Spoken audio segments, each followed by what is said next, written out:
ये कहानी है साल 2018 की, जब आरसीबी के खतरनाक खिलाड़ी ने महेंद्र सिंह धोनी को बूढ़ा बोलकर धोनी का मजाक उड़ाया था। ये कहानी है उस मुकाबले की जब आरसीबी से मिले 206 रनों के लक्ष्य के पीछा करने के दौरान चेन्नई टीम 10 ओवर के अंदर ही अपना 4 विकेट को खो चुका था, वह भी 74 रन के स्कोर पर। मैदान में विराट कोहली की टीम पागलों की तरह जश्न मना रहे थे चेन्नई की हार मानकर, लेकिन उस दिन महेंद्र सिंह धोनी ने मैदान में ऐसा तांडव मचाया जिसे देखकर आपके होश उड़ जाएंगे। तो वीडियो को लास्ट तक देखिएगा और अगर वीडियो अच्छा लगे तो कमेंट में हिंदुस्तान जिंदाबाद जरूर लिख दीजिएगा। यह आईपीएल का 24वां मैच खेला जा रहा था बेंगलोर के चन्नास्वामी क्रिकेट ग्राउंड में। खैर इसी बीच टॉस हुआ और कप्तान महेंद्र सिंह धोनी ने टॉस जीतकर पहले फील्डिंग करने का फैसला लिया। तो वहीं आरसीबी की तरफ से पारी को शुरुआत किया क्विंटन डिकॉक और कप्तान विराट कोहली, जिन्होंने आते ही दीपक चहर के गेंद पर जोरदार अटैक किया और इसी 4 रन के साथ विराट कोहली अपनी पारी को शुरुआत किया। उसके बाद विराट कोहली रुकने के मूड में नहीं थे। उसके अगले ही ओवर में शार्दुल ठाकुर पर प्रहार किया, कवर के ऊपर से चौका लगाकर। विराट कोहली की बैटिंग को देखकर डिकॉक भी मूड बना लिया और यहां पर एक लंबा छक्का लगा दिया।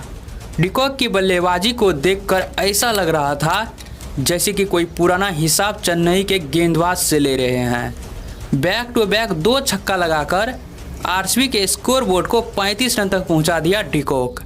और यहां पर आए शार्दुल ठाकुर, जिन्होंने आरसीबी के सबसे बड़े विकेट को लेकर ग्राउंड में जश्न मना रहे थे विराट कोहली को आउट करके।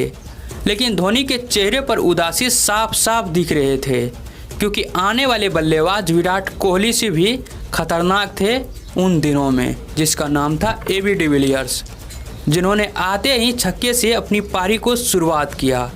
और जब डिविलियर्स मैदान में हो गेंदबाज राहत की सांस ले ले, ऐसा हो ही नहीं सकता।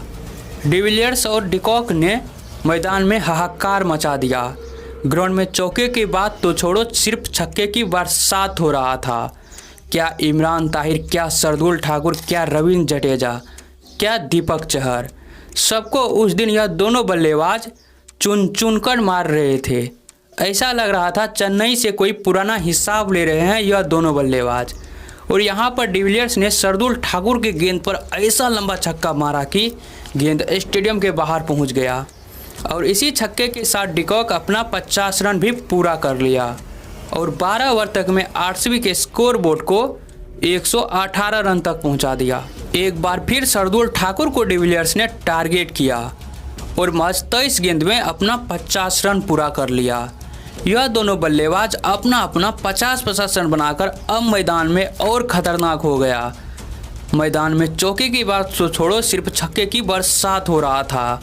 लेकिन यहाँ पर आए ब्रावो, जिन्होंने स्लो और गेंद पर डिकॉक को फंसा लिया और पूरे ग्राउंड में अपने ही अंदाज में सेलिब्रेशन करने लगा। लेकिन धोनी के चेहरे पर उदासी साफ साफ दिख रहा था, चिंता, क्योंकि मैदान में डिविलियर्स जैसे दानव खड़ा था। लेकिन उसके अगले ही ओवर में इमरान ताहिर ने डिविलियर्स को भी आउट करके धोनी को राहत की सांस दिलाया। अब 200 के सपना देख रहे आरसीबी टीम 142 रन पर अपना 3 विकेट को खो चुका था और चेन्नई खिलाड़ी भी सोच रहे थे अब आरसीबी यहां से ज़्यादा 170 या 180 ही रन बना पाएंगे। लेकिन कहानी उल्टा होने वाले थे, क्योंकि मैदान में आरसीबी के बल्लेबाजी वैसे ही चल रहा था जैसे आरसीबी को शुरुआत मिला। भले ही एक साइड से विकेट गिरते जा रहे थे, लेकिन आरसीबी के स्कोर बोर्ड उतनी ही रफ्तार से आगे बढ़ रहा था और मैदान में बैटिंग कर रहा था मनदीप सिंह। और जहां पर मनदीप सिंह ने महज 17 गेंद में 32 रन ठोक डाले, तो वहीं पर सुंदर ने महज 4 गेंद में 13 रन बनाकर आरसीबी के स्कोर बोर्ड को 200 के पार पहुंचा दिया। अब इस मैच में चेन्नई को जीत के लिए चाहिए थे 20 ओवर में 206 रन, जहां आरसीबी के बल्लेबाज तो खतरनाक था ही, लेकिन उससे भी ज़्यादा खतरनाक तो उसके बॉलिंग अटैक था।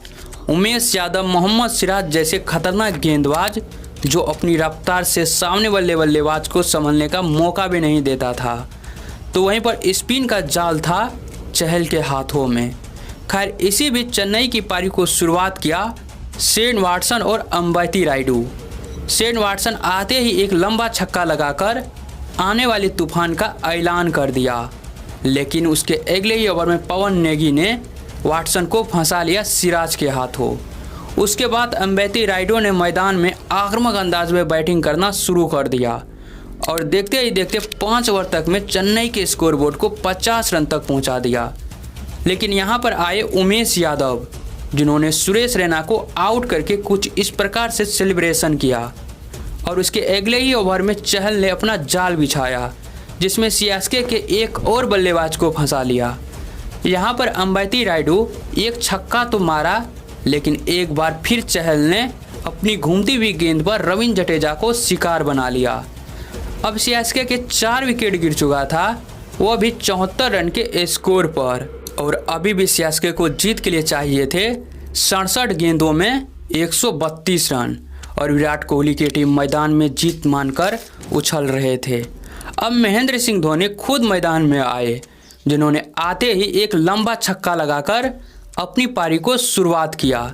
उसके बाद धोनी ने जो मैदान में किया, जिसे देखकर आपके होश उड़ने वाले हैं।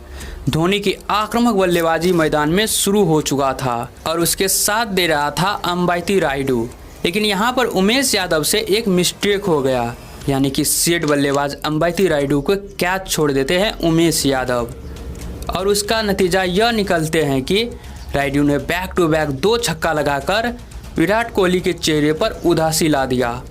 लेकिन उमेश यादव ने यहाँ पर अपनी शानदार फील्डिंग के बदौलत रायडू को रन आउट किया।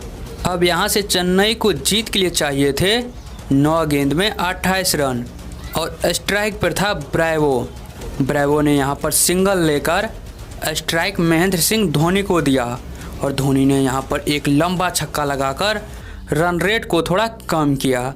दोनों टीम के मैदान में सांसें रुका हुआ था, आखिर ये मैच कौन सी टीम जीतेगा। अब 7 गेंद में चेन्नई को 20 रनों की ज़रूरत थी, और यहाँ पर सिराज ने एक वाइट डाल दिया। मैच का प्रेशर इतना था सिराज के ऊपर कि यहाँ पर सिराज एक और वाइट डाल दिया। Siraj back to back 3 wide डाल चुका था, और आरसीबी खेमे में सन्नाटा छाया हुआ था। आरसीबी फैंस एक ही बात सोच रहे थे, कैसे भी सिराज की ओवर ख़त्म हो, क्योंकि सिराज वाइट पर वाइट डाल रहा था। ऐसा लग रहा था यह मैच सिराज वाइट डाल के ही जिता देगा। और सिराज के लास्ट गेंद पर धोनी ने 2 रन निकालकर अगले ओवर के लिए स्ट्राइक पर ब्रेवो को लाया, और ब्रेवो ने यहाँ पर एक शानदार चौका लगाया। उसके बाद एक लंबा छक्का, फिर सिंगल लेकर मैच को फिनिशिंग करने के लिए धोनी को स्ट्राइक दिया, और यहाँ पर धोनी ने इसी छक्के के साथ इस मैच में चेन्नई को जीत दिला दिया। उस दिन धोनी ने मात्र 34 गेंद में 70 रन की विस्फोटक पारी खेली थी, जिसमें 7 छक्का भी लगाया था। वैसे आप लोग को क्या कहना है प्लीज़ कमेंट में बता दीजिएगा, लेकिन कमेंट में हिंदुस्तान जिंदाबाद ज़रूर लिख दीजिएगा। तब तक यह वीडियो ज़रूर देख लीजिएगा।